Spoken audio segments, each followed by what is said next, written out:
Good evening, everyone. It's me, none other than Gabby Lipsop, your #1 reporter, telling you what's hot and what's not so hot. I'm right here. I know. This week, we're globetrotting. Yeah, that's right. We're heading across the Atlantic to Africa. We'd like to thank our fabulous sponsors at Hurdle Law Firm. If you've been bad, they got you. It's okay. We all do it sometimes. We've also got the Starkville Rotary Club. I don't really know what a Rotary is, but I'm sure you do, so that's okay. And the Starkville, how do you pronounce this one again? Kiwanis Club? Thank you. And we'd just like to thank him so much for helping us on this trip today. Newsflash, the big boss man in New York made a killing in the stock market crash, so keep a lookout for him. We've heard he's staying in Africa. Also, we've heard that there's going to be a bit of a dry spill, so fill up your water bottles now. We don't want you to get too thirsty. And we're also going to be heading to the River Festival in Cameroon. Don't you just know I love to party? It's so fun. Gotta dress this one up a little bit. So, we hope you have an amazing flight, and we'll see you in first class. Have fun now. Come on.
this tale from Zambia, we will learn about the consequences of belittling others. Let us learn more about the consequences of bullying others in The Hare's Revenge.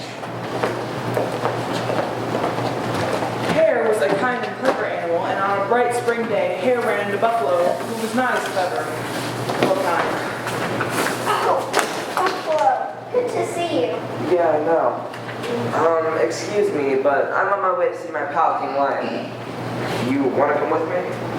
You kidding? He's scary. The lion? He probably eat it for dinner.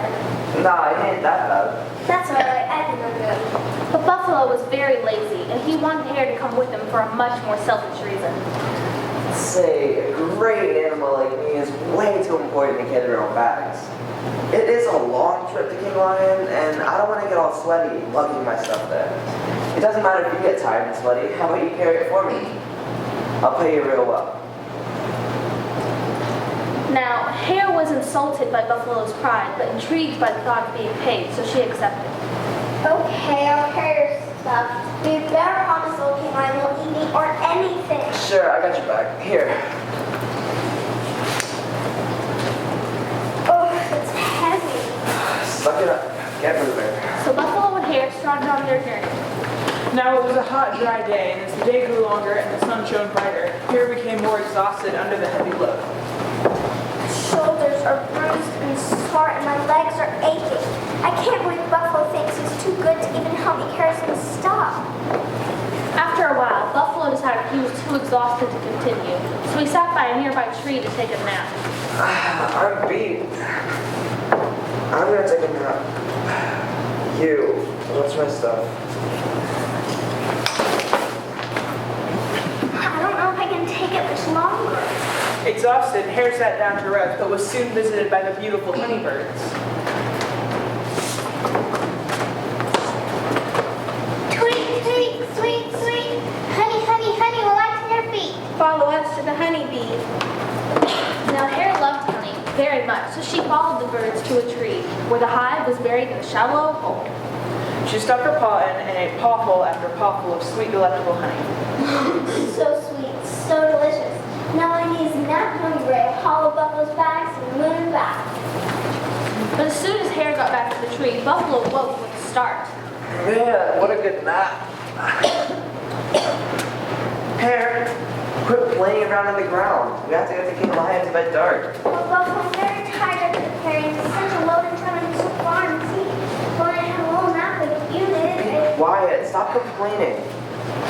Now, get my stuff. Hurry up. After a while, Hare decided she was too angry with Buffalo, and she decided to come up with a plan to make him pay. Oh, I got it. Hey, Buffalo, I just remembered you love honey, right? Mm-hmm. Yes, I do. Why? Well, you won't believe it. See, I just found this beehive while you're napping. This beehive has the most mouth-watering honey you've ever tasted. Listen, how about I go get you some? You know how you get cranky if you don't have a snack every hour? Yeah, great idea, Hare. Besides, I need to look good when I see King Lion, and it doesn't matter if you're sticky. Now go. Be quick and get me that honey. Hare filled a small bottle with honey, but she wasn't done just yet.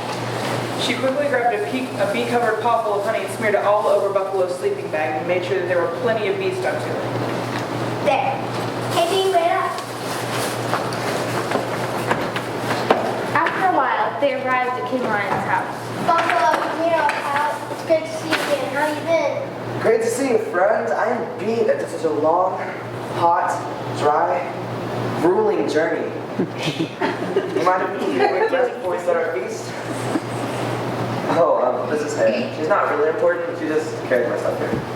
Welcome, old friend new. I bet you both would like it a snack to get your teeth. Y'all can sleep in my guest house. I'll get AC in there. It's nice and cool. Ooh, I'm already there. Are you coming here? Actually, I'd rather sleep out here in the street. If that's alright. That's totally fine. Enjoy your rest. Your loss, Hare. So Buffalo took his sleeping bag and went into the guest house, but Hare waited outside to make sure the door was shut real tight. But not long after Buffalo lay down to sleep, He was being stung by hundreds of angry bees. There's bees. Ow. but just as Hare had planned, the door was stuck shut. traps. After a while, Buffalo could take the stinging bees no longer, so he gave the door a mighty charge, but In the process, he trampled King Lion's long tail and Hare's foot. Hare, seeing her plan had worked, scurried away before King Lion could start asking where the bees came from. And time went by. Buffalo learned to respect all animals, big or small. And as for Hare, She kept her respectful distance from Buffalo, but every now and then she'd leave him a small jar of honey as a painful reminder of the lesson he learned about respect.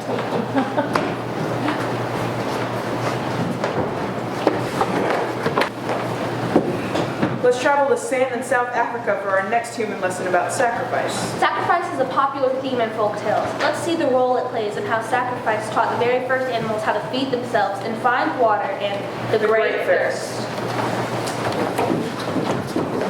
Long ago, when animals were first created, there was no water on them. No rivers, no streams, no rain. Thus, there were no plants or leaves. All they had to eat was each other's flesh, and all they had to drink was each other's blood.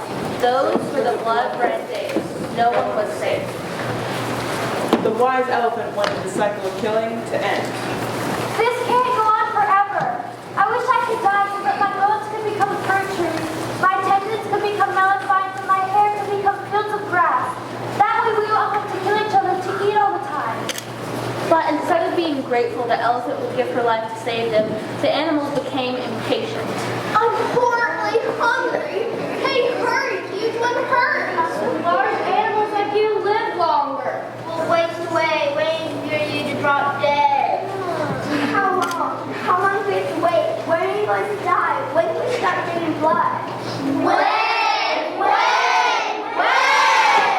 Okay. We just have to be patient. The snake saw that the animals could no longer stay calm, so he made a decision. I'll help you, elephant. With that, Snake leapt forward and bit Elephant with his huge fangs, using every drop of venom he had to kill her. The animals eagerly waited for something to happen. The elephant lies still and nothing happened. So they reluctantly went to bed. But lo and behold, the next day, Doom, not to make more food. Hungry, I'm a huge, hungry, horribly empty belly. Hungry. Where is the food? Is there any more food? Are we going to starve and die? Languishing. I can't languish much longer. I long for luscious food to live. Hey, everyone. It's going to be okay. Don't forget elephant's promise. But you killed her! You heard her promise, but you killed her! That's different. She said all that stuff would happen when she died. Fine. If you're that impatient, you can just go to bed. so the animals reluctantly went to sleep with empty bellies. But that night, when the stars rose, 2 new stars burned in the sky. The stars were so bright, it woke up all the animals. It's Elephant's ghost! She's come back to haunt us! Calm down, everyone. She's not hunting us. Let's just wait and see. The stars rose until they hung over the spot where Elephant died. Then suddenly, her bones grew into fruit trees and shrubs. The tendons grew into wild melon and squash vines. And finally, her hair grew into endless fields of grass. The animals were amazed.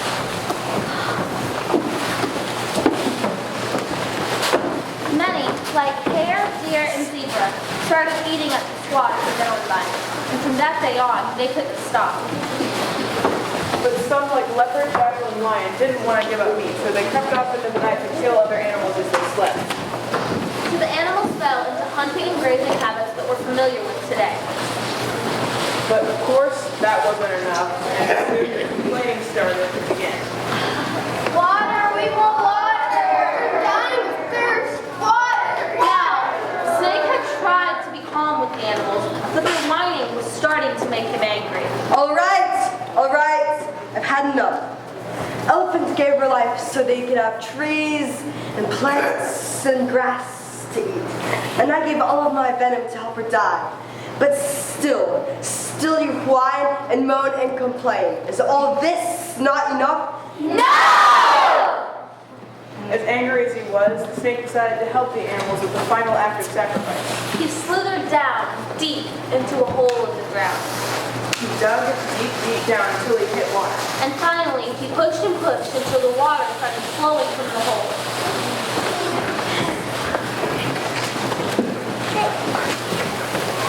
The animals finally had water.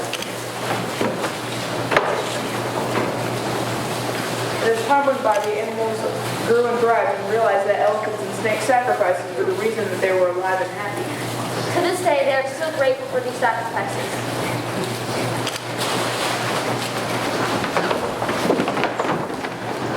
As you may or may not know, Anansi the spider is a popular character in African folktales. She's the master of mischief and trickery.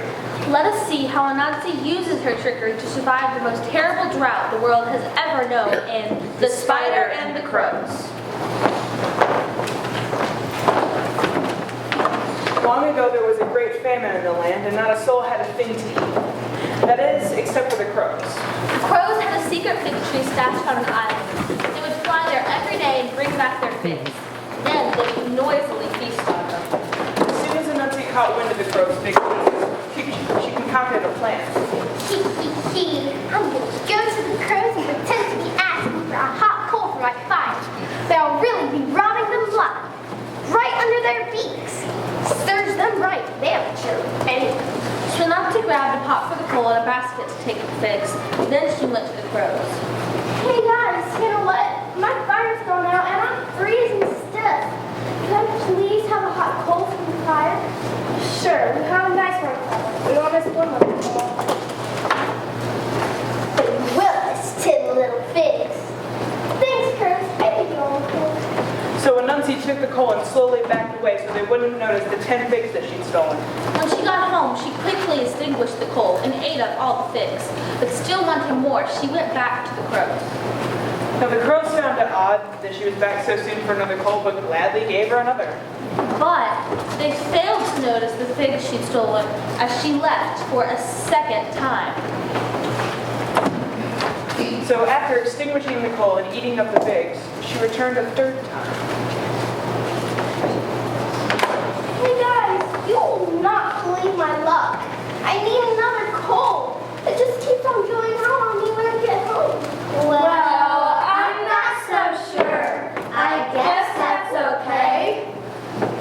But the oldest crows were beginning to become suspicious. Wait a minute. Every time you leave, we have fewer figs to eat. You're using the coal as a cover-up. You're stealing our food. But, No, that's it. Go away. But Anansi would not be defeated so easily. me, a thief? That cuts me deep. I've had a rough patch, you see.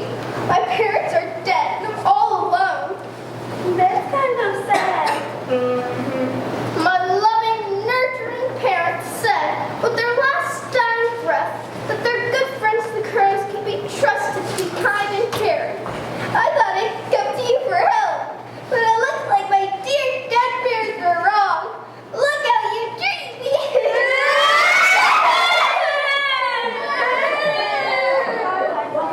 There. Take as many figs as you need. Come back in the morning and we will show you the fig tree so you don't go hungry.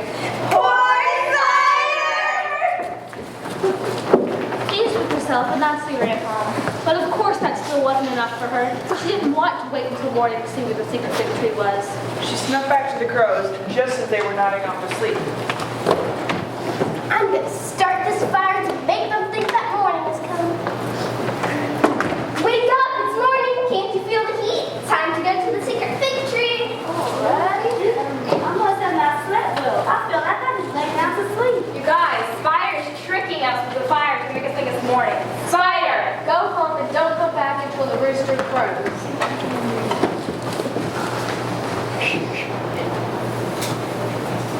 Cock-a-doodle-doo!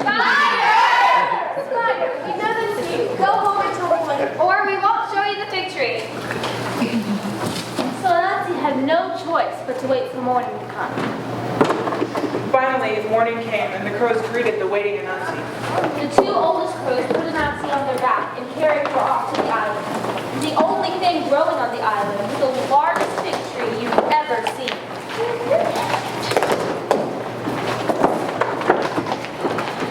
Ah! Look at all the figs! Seeing the figs made Anansi greedier than ever.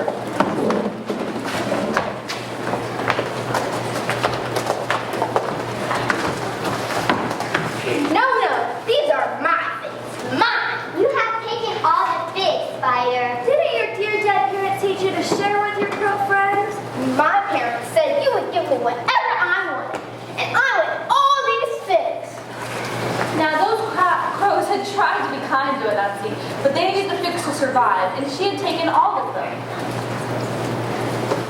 Look, try to honor your dead parents, but You are being greedy and selfish. You are not grateful for our kindness. rude. They are being far too nice about it, Spider. We know you've been lying to us all along. It was just a big trick. Let's see how you do all by yourself, without us and without all our figs. With that, the crows gathered up what figs they could and started to fly away. But one crow, who felt bad for Anansi, left her 2 figs out of mercy. Then all the crows flew off into the horizon. So they left Anansi alone on the island, with little food, no escape, and time to think about how honesty had kept everyone happier and kept her fed longer.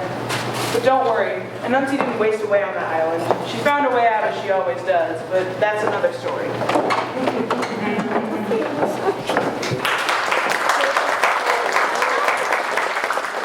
Broadway debut, Starkville debut. Oh my gosh, it was so fun. Didn't I do great? Yeah, I know I did. Thank you. So enjoy the rest of this trip. I hope you'll love it. See you back in first class.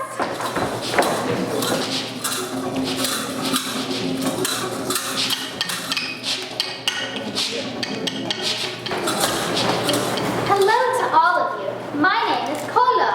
My father is chief of Vomon and all surrounding villages, towns, townships, and municipalities. You have come at a most exciting time. First, it is the Festival of the River. We're celebrating all the wonderful gifts that Mother River gives to us. And second, it is the joyous occasion of my brother's wedding to the beautiful Chia. You are all invited. Wait, do you not know the story of Do and Chia? Well, gather all, for there is time for a tale before the wedding. Our story begins after the death of Chia's dear parents. Then her grandfather, Papa Mo, sent her to be cared for by her aunt, whose daughter, Vom, was also living there.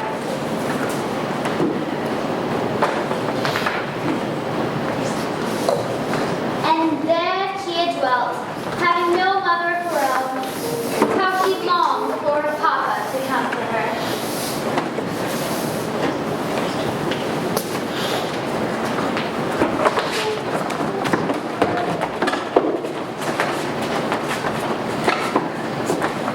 Mademoiselle, let us pass. How do you know, Shane? You big boys chasing after these small animals. Leave them alone and scatter them. Go, I say. How dare you address No, Mademoiselle, make to the point. Let us go.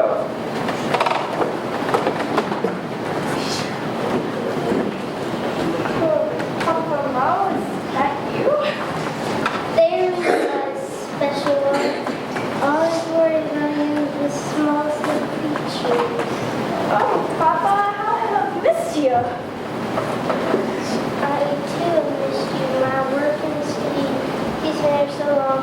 As of now, I'm on my way to a soap, but no more talking for. How are you getting along with Why, Etua? Yeah. Well, I'm still getting accustomed to the ways. I do things differently as being a village do. You live on time. Remember, they're townspeople. Don't worry. One day I will find work that keeps me close. I must apply. And if you don't mind, don't tell anyone that's here. I understand. Oh, well, friends, you're still here. Chia! Chia! Chia! Chia! Chia! Chia! That girl is so slow. Yes. Very slow, Mom.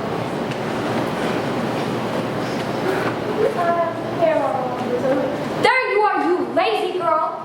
Have you been out to the jungle to gather wood for the fire yet? Yes, Mama Lulu. And soak the cassava? Yes, Mama Lulu. And wrapped it in the leaves? Yes, Mama Lulu. And pounded the cornmeal? Yes, Mama Lulu. And made corn cakes? Yes, Mama Lulu. Good. Give us our dinner. All of it. Yes, Mama. You may have the burnt bits of corn cake at the bottom of the pot.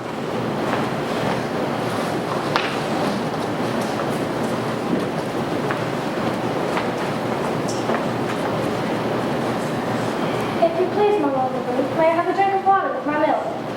Oh, I cannot believe this, you greedy girl.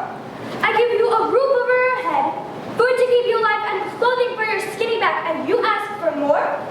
What kind of girl are you, you greedy thing? Go now. Come, my dearest daughter, I do not want you picking up any bad habits. Now, off with you.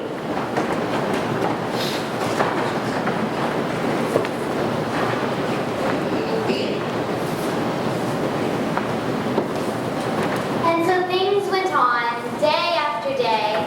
Chia was given very little to eat, just grazing. These she would take to the river.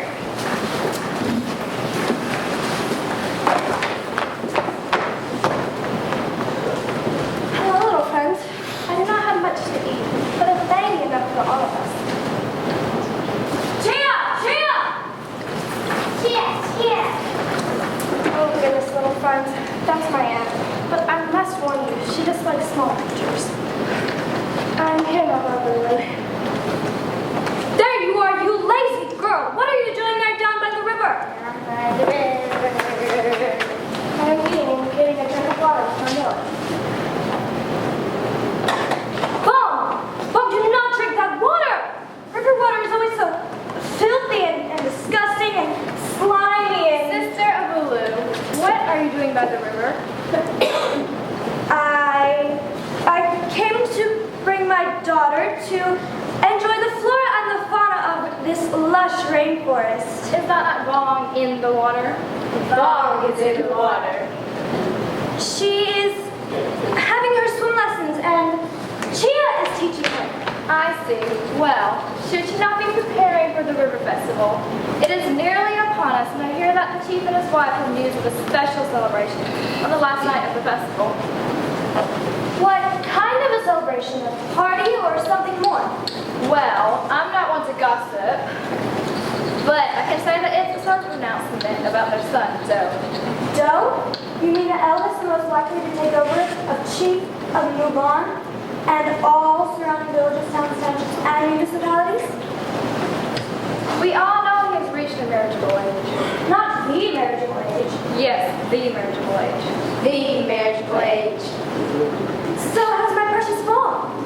And my daughters also. Well, we must be off to prepare. I must also, but what of Chia? Is she not of the marriageable age? Chia? No. We must go. Chia, you're to come quickly and help us prepare for the festival of Mother River. Froggy! Bong! Good gracious, do not touch those slimy beasts! Shoo! If you please, leave him alone. They harm no one. Are you scolding me over a slimy beast? You will pay for your rudeness. No, please. No, Mama Lulu. I simply do not want you flowing into the river. Oh. Well, good thinking. Now, come quickly. There is much to do. Bong, come along. Maiden, you have always been very kind to us. Oh, my little friends can speak. How can that be? We're not really animals. This is a disguise. We're really... We are here to help you. Oh, why me? I am no one. You are a special one, a chosen one. You have a special gift. You hear with your heart, so you hear even the smallest of voices. You have always been kind to the animals in the forest. Yes, and we want to repay you for your kindness. May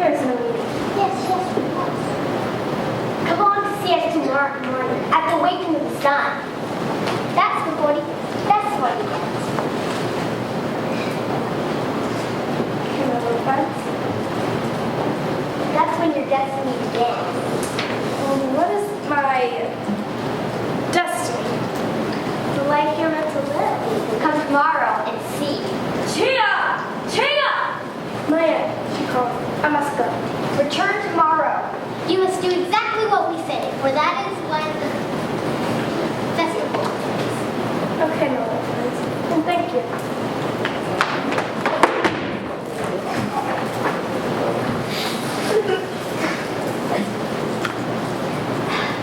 The next morning was the beginning of the river festival, and Chia was headed to the river, just as the tortoises and frogs had told her.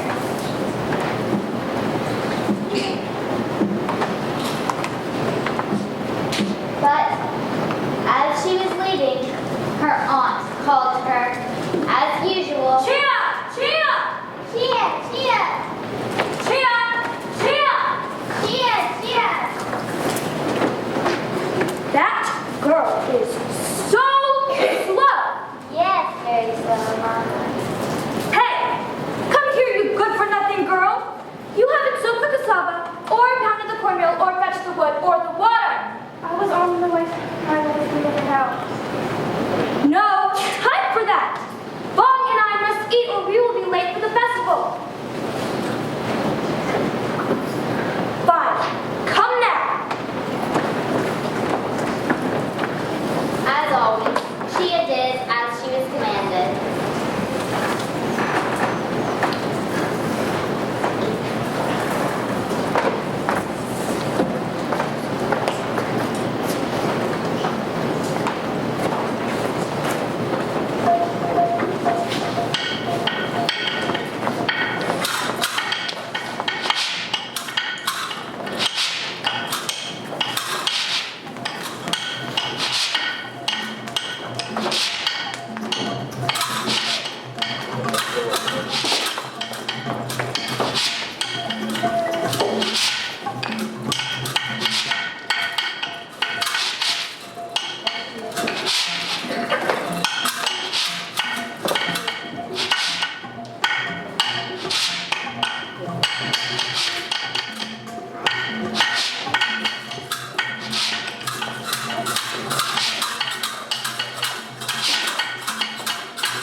When the work was complete, Chia headed to the river.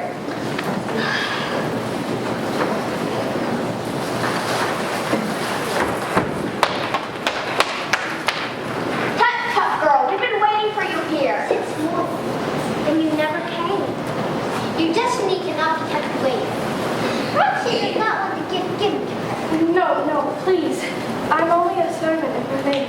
And I'm Simple. My parents died leaving me an orphan daughter. When my papa moved with me to care of my aunt, he has never lived. As I told you, servitude is my lot. Every morning I wake up to go to the jungle to fetch wood. When I get back, I have to soak the cassava, pound the cornmeal, and make the cornflakes. And even after I've finished cooking, I'm given very little to just the scrapings. But you give to us such a generous heart. And that is why we want to remain. There's no need. Now I must get the gifts to give you. The frogs each leapt into the water.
to your destiny.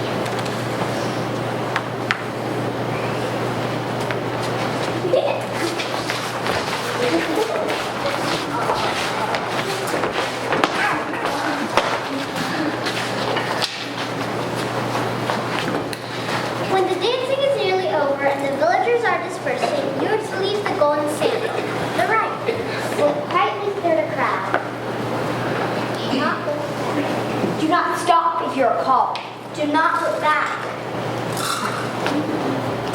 Do you understand? Yes, I understand. Now off you go to the festival. Thank you.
As chief of P.L.A.Y, and all surrounding villages, towns, townships, and municipalities, I declare the festival open!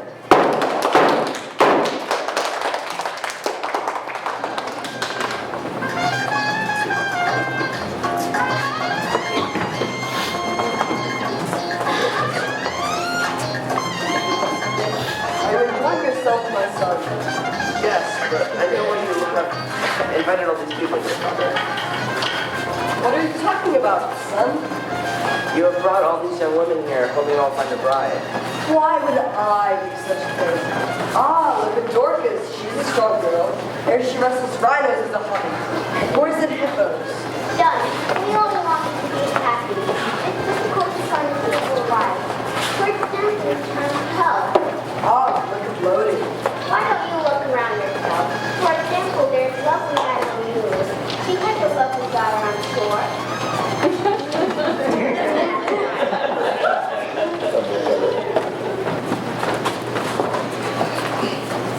Beloved wife of the chief of P.L.A.Y and all surrounding villages, towns, townships, and municipalities, greetings. Good evening, Madame Rolo. You and your daughter look well. Beloved wife of the chief of P.L.A.Y and all surrounding villages, towns, townships, and municipalities, may I speak with you privately? Whoa, what a beautiful girl. There's things you do like. She appears as if she comes from a dream. Do not stand next to her family. Get her and join in the dancing.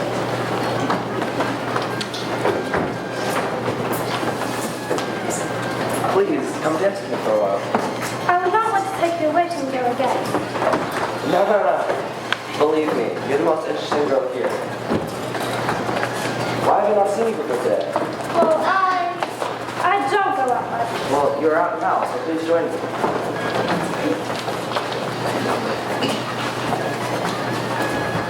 Look, Mama, Doe seems to have found a friend. A very beautiful friend. You can have me like her. Perhaps she's the one who will choose. We can hope.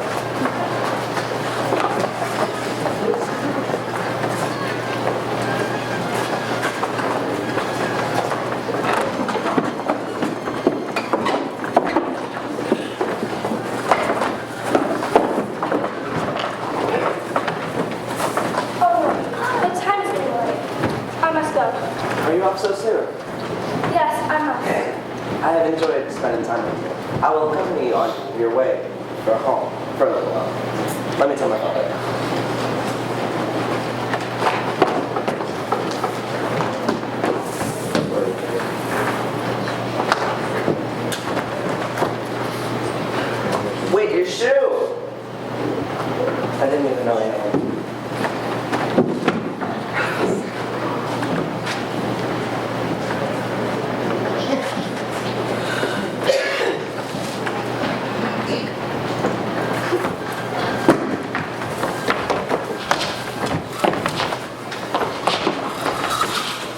My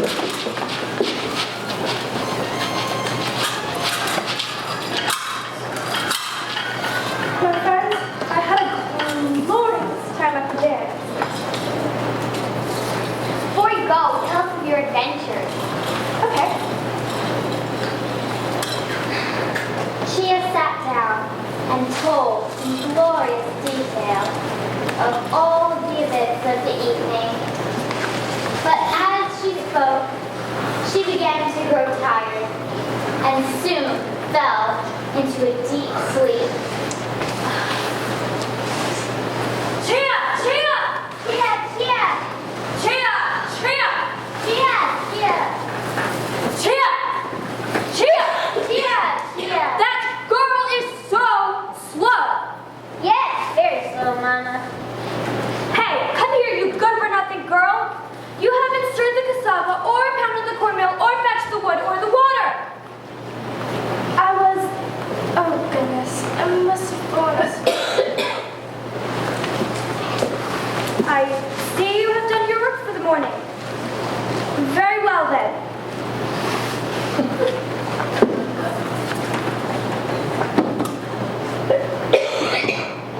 Come along. I'm not feeling that well. Can I rest for one moment? What is wrong with you? Refusing to come home? Fine then. No food for you tonight.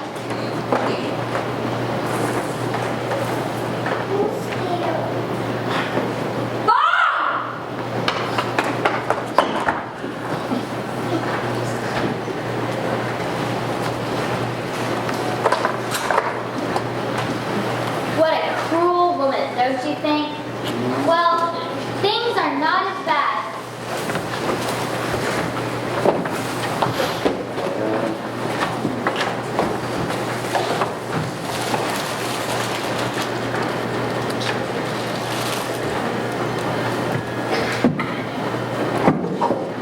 Father, I've met a girl who wears a pair of shoes, one of gold, one of silver. Look, here's the golden one. She is the girl I want to marry. But, okay, so I don't technically know her name, but still. So we have to have a party in which every girl from all of the towns will...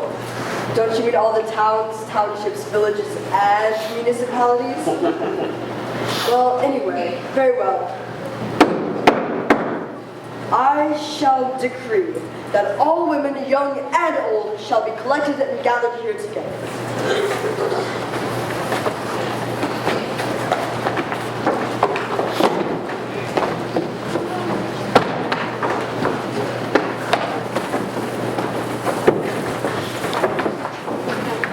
Joe went and stood beside the shoe as each of the ladies tried it on.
what's left. Oh, son, we should be going. Doesn't seem to fit anyone. Just a minute. There's that orphan girl in a nearby village whose parents died. You mean the one who came to the dance inside for the wicked up and not know? Is there another girl? Where is she? She is by the river. Someone go and fetch her. I will.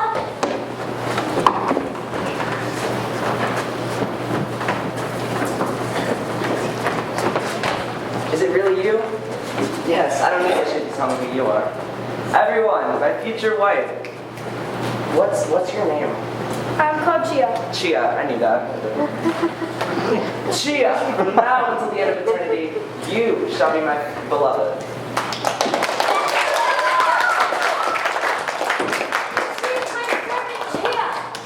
It was my daughter who left to show the place of the dancing, not this good-for-nothing servant. Please, I would know your daughter anywhere. Chia's not.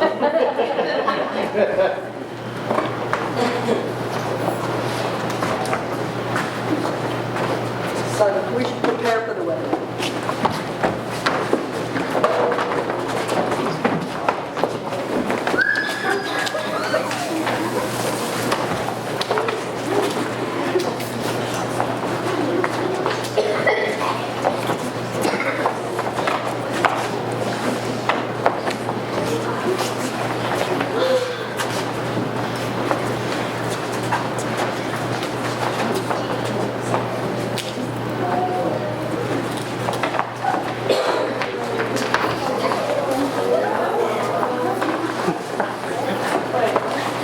My dearest daughter, I mean, niece,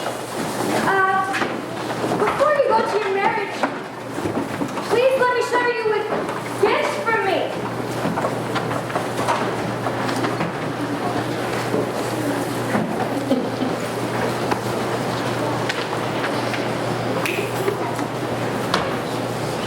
Now, my dearest niece, what do you know about life in the chief's compound?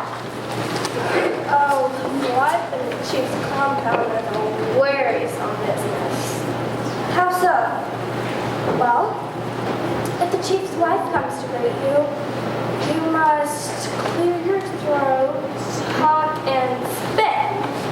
And if the chief's daughter comes to greet you, you must thump her on the top of her head. And if the villagers come to greet, you must dole up the smallest size peanut shell amounts of chlorophyll. And if your husband comes to greet, do not look at him. No? No, run, for he likes to chase things. How odd. Very. Well, go back to the hut. I need to get you something for your wedding thing.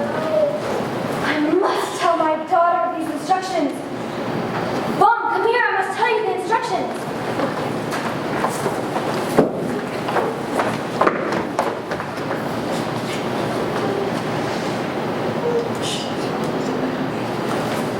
And you had better not tell anyone of this. Not your brother, your family, or the audience.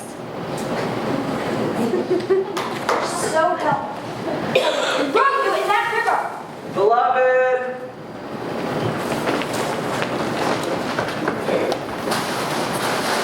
Beloved Chia. Stop. What are you doing here? I'm- Shouldn't you be preparing for your wedding? I'm here to see Chia. I'm here to take her back to my home. Well, you should know it is bad luck. Very, very bad luck to see her right before the marriage. I haven't heard that anywhere, actually. Go now. I will bring her to you.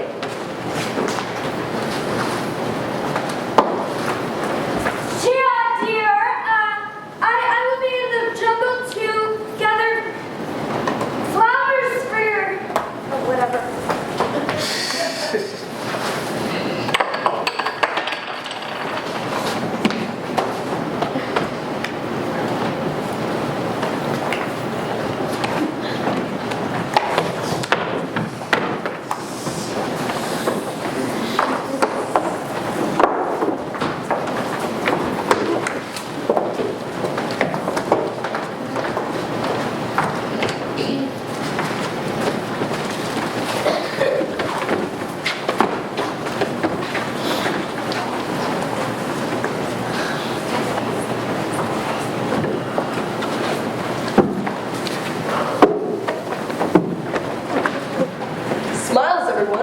Today we will celebrate 2 wondrous occasions. What is that commotion? I believe it to be the bride. Oh my, the bride is clumsy and not a good dancer. How about we greet ourselves? Greetings, my future daughter. Greetings, my future sister. What strange habits you have.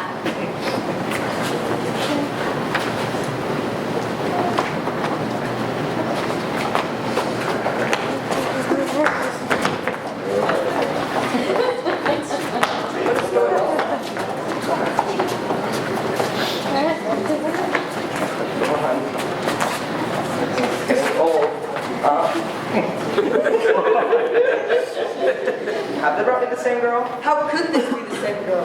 How indeed.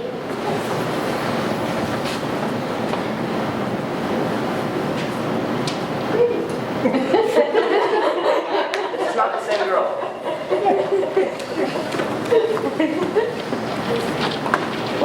Needless to say, my brother was very angry. I am angry. Where is my bride? Perhaps she,